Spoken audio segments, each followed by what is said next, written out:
जय हिंद जी। गंगा क्लास में आप लोग का स्वागत है। देखिए, आज का जो ऑब्जेक्टिव सेशन है वो आपको पता है कि आज का ऑब्जेक्टिव सेशन बायो का होने वाला है। आज का ऑब्जेक्टिव सेशन बायो का होने वाला है जिसमें 20 प्रश्न होंगे, क्योंकि बायो का आपको मालूम है कि पहला चैप्टर जो है वो समाप्त हो चुका है। इसीलिए आज का जो टेस्ट होगा वो बायो का टेस्ट होगा और आज पहला चैप्टर का ऑब्जेक्टिव समाप्त हो जाएगा।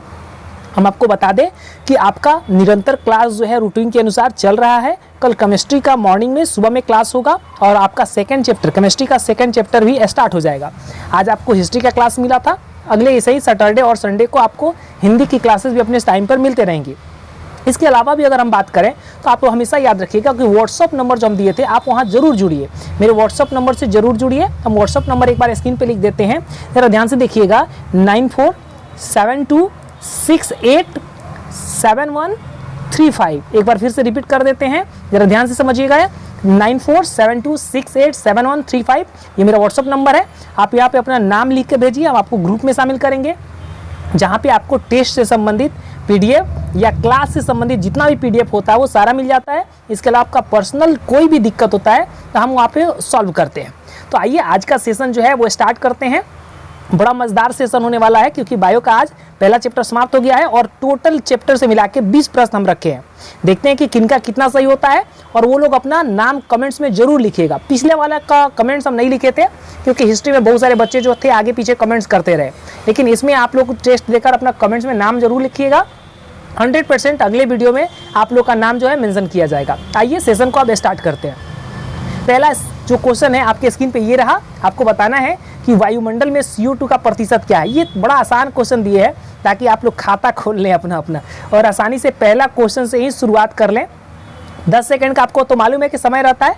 चलिए, आपका समय जो है वो समाप्त हो गया है। राइट आंसर की तरफ बढ़ते हैं और राइट आंसर जो होगा वो होगा, आपको मालूम है, ऑप्शन नंबर ख यानी 0.03%। नेक्स्ट प्रश्न की तरफ बढ़ते हैं। Question number 2। क्वेश्चन नंबर 2 आपके स्क्रीन पे ये रहा और टाइम भी आपका स्टार्ट हो चुका है। बताना है स्वपोषी पोषण के लिए आवश्यक है। आपको बताना है कि इनमें से स्वपोषी पोषण के लिए क्या क्या आवश्यक होता है, आपको बताना है। जल्दी से बताइए, आपका समय जो है वो समाप्त हो चुका है। राइट आंसर जो होगा वो आपको मालूम होना चाहिए कि इनमें से सभी यानी ऑप्शन नंबर घ जो है वो राइट आंसर होगा। नेक्स्ट प्रश्न की तरफ बढ़ते हैं। Question number 3। चलिए बताइए, कवक में पोषण की कौन सी विधि है। समय आपका स्टार्ट है। आपको बताना है कि कवक में पोषण की कौन सी विधि है, जल्दी से बताना है इसका आंसर। चलिए, आपका समय जो है वो समाप्त हो चुका है। राइट आंसर जो होगा वो होगा घ यानी विषम पोषी। याद रखिएगा, विषम पोषी जो होगा इसका राइट आंसर होगा। उम्मीद करते हैं अभी तक 3 प्रश्न में आप लोग का तीनों प्रश्न सही होगा। नेक्स्ट प्रश्न की तरफ बढ़ते हैं। Question number 4। चलिए, क्वेश्चन नंबर 4 जो है आपके स्क्रीन पे ये रहा। आपको बताना है कि प्रकाश संश्लेषण प्रक्रिया में ऑक्सीजन बाहर निकलता है। कहाँ से ऑक्सीजन बाहर निकलता है, जल्दी से बताइएगा, इसका राइट आंसर क्या होगा।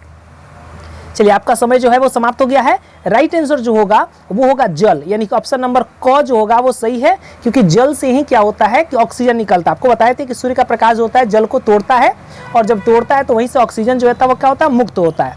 तो आइए नेक्स्ट प्रश्न की तरफ बढ़ते हैं। Question number 5। क्वेश्चन नंबर 5 जो है आपके स्क्रीन पे ये रहा।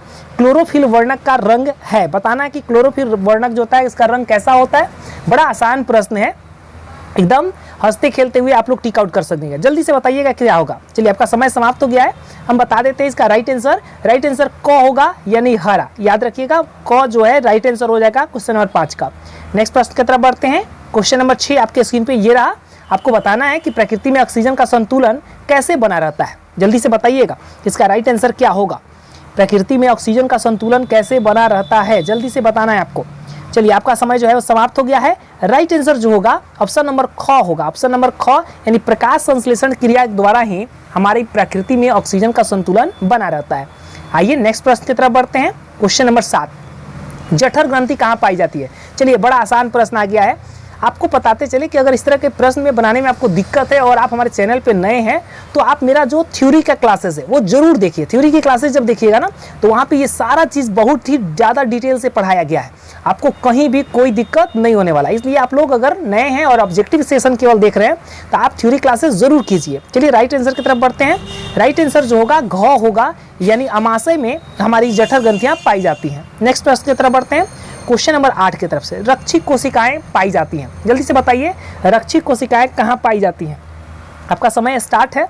बड़ा आसान आज प्रश्न आ रहा है। जल्दी से बताइएगा कि रक्षी कोशिकाएं कहाँ पाई जाती हैं। चलिए आपका समय जो है समाप्त हो गया है। राइट आंसर जो होगा वो होगा पत्ती में। राइट आंसर क्या होगा? पत्ती में, यानी ऑप्शन नंबर ख जो होगा वो इसका सही आंसर होगा। क्वेश्चन नंबर 9 की तरफ बढ़ते हैं। चलिए, छोटी आंत में भोजन के पाचन में निम्नलिखित में किस रस की भूमिका होती है? कितना आसान प्रश्न है उनके लिए जो हमारा थ्योरी क्लासेस किए होंगे, क्योंकि हम बहुत ही डिटेल से इसको पढ़ाए थे और आपको मालूम होना चाहिए कि सारे रस के बारे में हम काफ़ी डिटेल से क्लास लिए थे। आपका समय समाप्त हो गया है। चलिए राइट आंसर की तरफ बढ़ते हैं। इनमें से सभी रस, यानी ऑप्शन नंबर घ, क्योंकि आपको मालूम है पीत रस, अग्नाशयी रस और आंत रस, इस तीनों रस के बारे में काफ़ी डिटेल से हम पढ़ाए थे। चलिए नेक्स्ट प्रश्न की तरफ बढ़ते हैं। क्वेश्चन नंबर 10 आपके स्क्रीन पे ये रहा। ट्रिप्सिन नामक एंजाइम पाया जाता है। आपको बताना है कि ट्रिप्सिन नामक एंजाइम कहाँ पाया जाता है। पिछले क्लास में ही, यानी बायो का पिछले क्लास में ही इसको हम काफ़ी डिटेल से पढ़ाए थे। जल्दी से बताइएगा ट्रिप्सिन नामक एंजाइम कहाँ पाया जाता है। चलिए समय आपका समाप्त हो गया है। इसका राइट आंसर जानते हैं उससे पहले आज आपको बता दें कि सेशन में 10 प्रश्न हो चुके हैं, यानी टाइम हो चुका है आपको वीडियो को लाइक करने का। जल्दी से आप लाइक कीजिए और जल्दी से अपने दोस्तों को शेयर भी कीजिए, क्योंकि अब 10 प्रश्न भी हमने आपको बताया है कि जैसे ही 10 प्रश्न होगा आप लोग जल्दी से क्या कीजिएगा, लाइक कीजिएगा। जल्दी से लाइक कर दीजिए वीडियो को और दोस्तों को शेयर कर दीजिए। चलिए अब नेक्स्ट प्रश्न की तरफ हम बढ़ जाते हैं, क्वेश्चन नंबर 11 की तरफ, लेकिन उससे पहले 10 का आंसर जान लेते हैं। चलिए क्वेश्चन नंबर 10 का ऑप्शन नंबर ख जो होगा राइट आंसर हो जाएगा, यानी अग्नाशयी रस में। नेक्स्ट प्रश्न की तरफ बढ़ते हैं, क्वेश्चन नंबर 11 की तरफ। आहार नाल का सबसे लंबा भाग है, जल्दी से बताइए। ये तो एकदम मैंने समझिए कि आसान, सबसे आसान प्रश्न आपको मिल गया कि आहार नाल का सबसे लंबा भाग कौन सा है। जल्दी से बताइएगा, आपका समय जो है वो समाप्त हो चुका है। राइट आंसर जो होगा वो ख होगा, यानी छोटी आंत में क्या होती है, आहार नाल की जो होती है सबसे लंबी भाग ये होती है। नेक्स्ट प्रश्न की तरफ बढ़ते हैं, क्वेश्चन नंबर 12। मैग्नीशियम पाया जाता है। चलिए बड़ा इंपॉर्टेंट प्रश्न है, आप लोग इसको VVI भी लिख सकते हैं क्योंकि ये एग्जाम में पूछ सकता है। मैग्नीशियम कहाँ पाया जाता है आपको बताना है। जल्दी से बताइएगा इनमें से कहाँ मैग्नीशियम पाया जाता है। आपका समय जो है वो समाप्त हो चुका है। राइट आंसर की तरफ बढ़ जाते हैं। राइट आंसर होगा क्लोरोफिल में।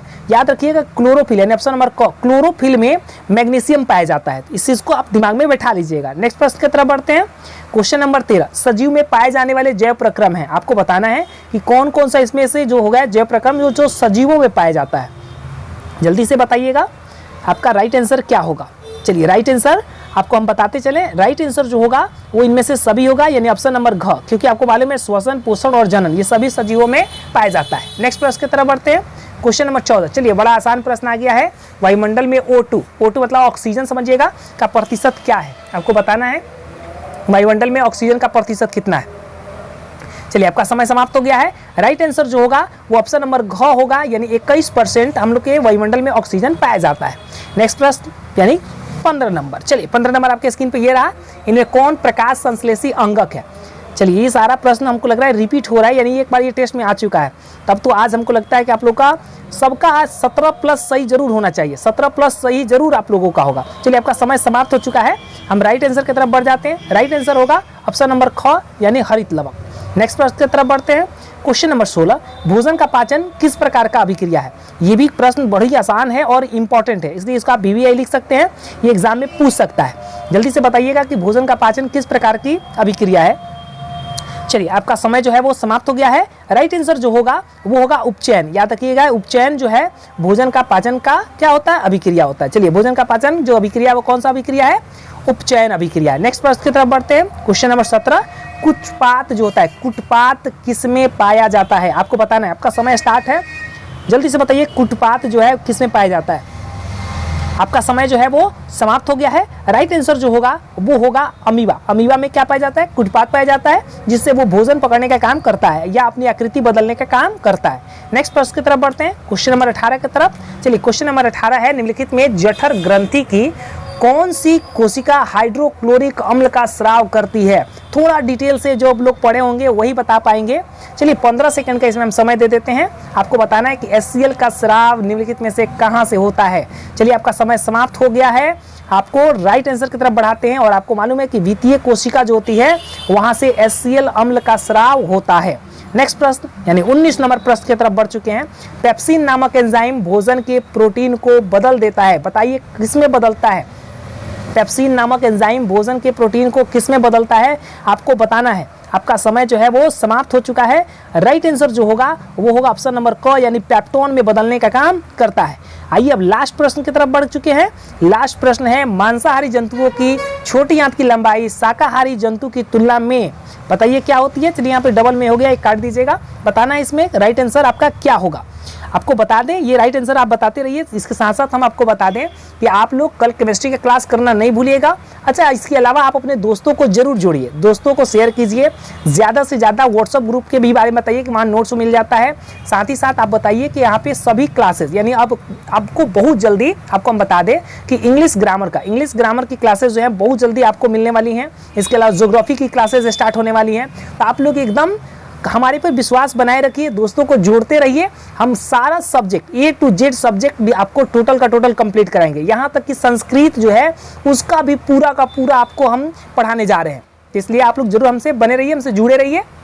आइए नेक्स्ट प्रश्न की तरफ बढ़ते हैं, यानी इसका आंसर जानते हैं। इसका आंसर ऑप्शन नंबर क होगा, यानी कम होती है। ये रहा आज का सेशन जिसमें 20 प्रश्न था। आपको बताना है कि आपका कितना प्रश्न जो है वो सही हुआ।